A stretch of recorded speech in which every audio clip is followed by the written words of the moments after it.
तळ आहे का? हा हे शेततळ.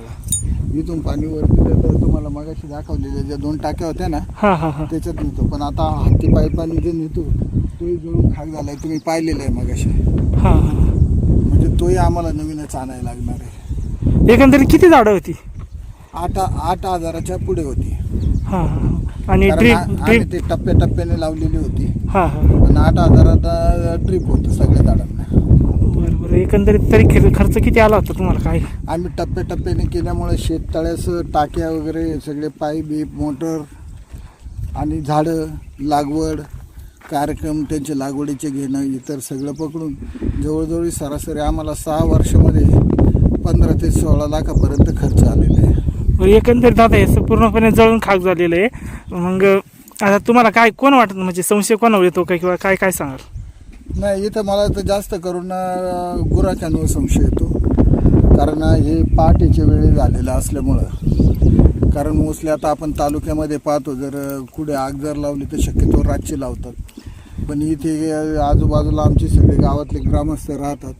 परंतु त्यांची नजर चुकून कोणी अज्ञात हरामखोराने आग लावल्याने संपूर्ण जंगलाच्या म्हणजे लावलेल्या वनस्पतीच्या वृक्षांचं नुकसान केलेलं आहे. त्यामध्ये बरेचसे पाळीव प्राणी पण म्हणजे जसे ससा बिसा जो होता ती इथून भयभीत होताना आम्ही पाहिलं. त्याची पिल्लं राहिली का काय मागं काही कळत नाही. व तो ससे बिसे बरेचसे प्राणी त्यात जळाले काही मृत्यू पावलेले. कोणकोणते वनस्पती लावल्या होत्या? ह्यामध्ये शक्यतो आम्ही औषधी आणि गावठी वनस्पती होत्या. त्यामध्ये काही जर फळझाडं म्हटलं तर चिंचा होत्या, बोर होती, कौट होती, आपलं परत आवळा, जांभूळ यासारखी लावली होती. परत हिरडा बेरडा, परत ते काटेरी झाड कुठं आपलं बाबळीसारखं असतं ते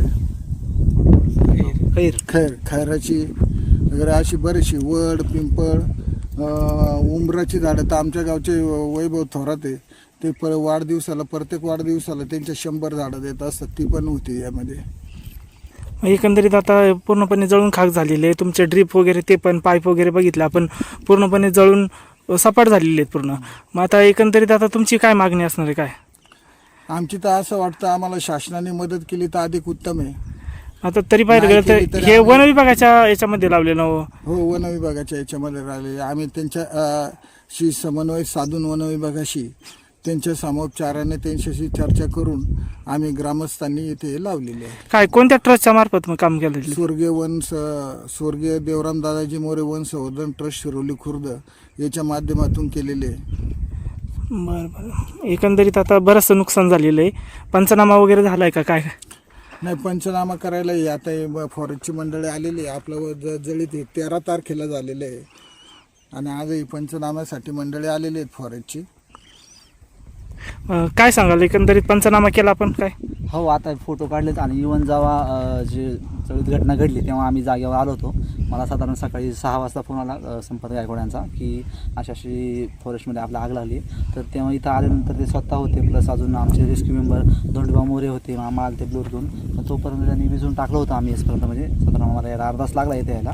नंतर विजून टाकलं होतं. आपण बघितलं त्यांनी म्हणजे खरंच खूप चांगलं काम केलेलं आहे. फॉरेस्टमध्ये झाडं लावलेली आहेत असं आणि चांगली झाडं पण मोठी झाली होती. तरी पण एका आज्ञा दिसमाने त्यांना काय असं वाटतं की बाबा जंगल जळालं म्हणजे की चांगलं होईल असं. उलट आता आपण बघतो की उष्णता एवढी वाढत चालली आहे. जवळपास आपल्याकडे 40-41 टेम्परेचर होते आणि याला कारणीभूत जर आपण अजून जर जंगल जाळलं तर अजूनच ते उष्णता हीट वाढत जाणार आहे. त्याच्यामुळं मग असं ह्या गोष्टी करणं चुकीचं आहे आणि नक्कीच आपण प्रयत्न करून त्याला शोधायचा म्हणजे खास करून कसं आता हे जंगल ही ओपन संपत्ती आपण सगळीकडे सतत आता साधारण काय होते की एका वनरक्षकाकडे साधारणपणे 400-500 हेक्टर क्षेत्र राहते. तो ॲट ए टाइम सगळीकडे नाही थांबू शकत. हे जंगल हे ॲक्च्युली स्थानिक लोकांचंच आहे. आम्ही फक्त रखवालदार आहोत. त्यामुळे स्थानिकांनीच मदत जरी केली की आपण त्याला की हे इसम आहे तर आपण नक्की चौकशी करून त्याला पकडून आणि भारतीय वन अधिनियम 1927च्या कलम 26 नुसार असं जर राखीव जंगलात जर कोणा जाळ लागत असेल किंवा जंगल पेटवत असेल त्यांना 6 महिन्यापर्यंत जामीन पात्र कोण आहे त्याला नक्की शिक्षा होती किंवा दंड आणि दोन्ही होऊ शकतं. एकंदरीत आपण पंचनामा केला पाहिलं कुठं कुठं जळाले काय एकंदरीत मग आपण वरती काय अहवाल सादर करणार आहे की साधारण प्रायमरी गोष्ट की आपण इथं जंगल क्षेत्र जळलेलं आहे तेवढं आपण क्षेत्र मोजून तसा गुन्हा दाखल करतो अज्ञात इसमावर. पंचनाम्यामध्ये नक्की तुम्हाला काय काय आढळलं काय? की बाबा झाडं जी यांनी लावलेली आहेत ती झाडं जळेल त्यांना आही लागलेली आहे किंवा कुठून लागली आहे ह्याच गोष्टी बेसिक. आता पाईप वगैरे पण बरेचसे प्रमाणात जळले. पाईप जळलेले आहेत, तसं ते कशा गोष्टी ते पण आपण त्याच्यात नमूद करूया आणि आता आरेफ सर सांगतील तसे त्यांचे ते बघूया पुढे, नाही का मग.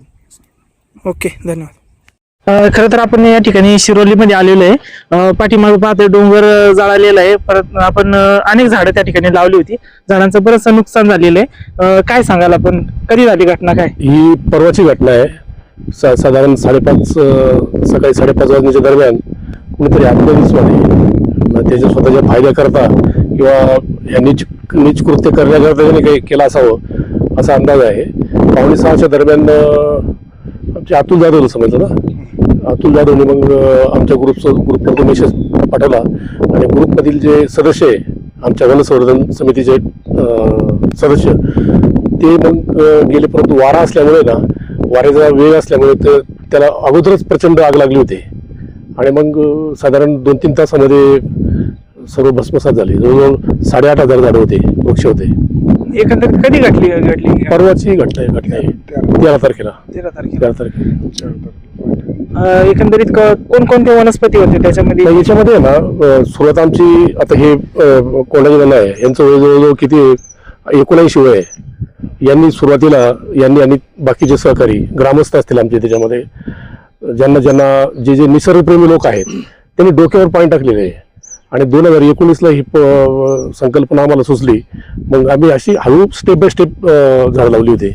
तर त्याच्यामध्ये नंतर 2019लाच आपण ठिबक केलं ना, 2019ला ठिबक केलं आणि जवळजवळ 8,500 वृक्षांची लागवड केली होती.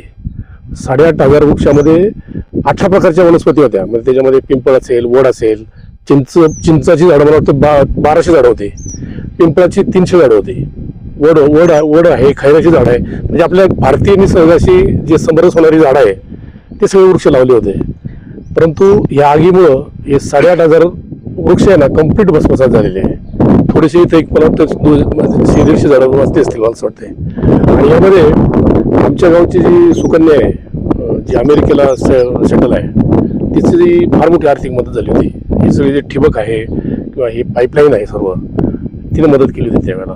जवळजवळ 80% खर्च तिचा होता. एकंदरीत किती खर्च आला काय? सगळं 13-14 लाख रुपये गेले असतील. सगळं आतापर्यंत 13-14 लाख रुपयाचा खर्च आला टप्प्याटप्प्याने केलं डेव्हलपमेंट. आणि हा आमचा ड्रीम प्रोजेक्ट होता.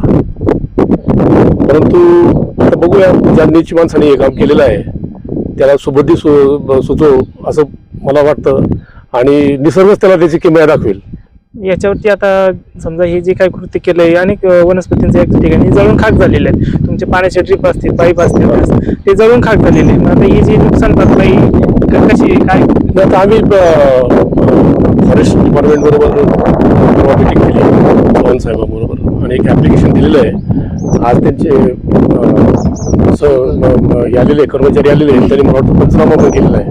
आणि नंतर मग इन्व्हेस्टिगेशनमध्ये काय रिव्ह्यू होईल त्याप्रमाणे खर्चाचा आता हे कॉम्पेन्सेट कोण करणार याच्यामध्ये? शेवटी तो खर्च आम्हालाच बेअर करावा लागणार आणि करू आम्ही करणार. हा प्रोजेक्ट आम्ही कधीच देणार असं आहे. कारण हे निसर्गाच्या प्रती आमचं सर्वांचं प्रेम आहे आणि ही झाडं जरी जाळलेली असली त्याच्यामध्ये पुन्हा ठिबक करून त्याला पाणी देऊन जी झाडं फुटतील ती सक्सेस होतील आणि पावसाळ्याचं अजून काही झाडं चांगली होतील आणि रिफिलिंग पण करता येईल. जी झाडं फुटलेली नाही ते झाडं लावता येईल असं.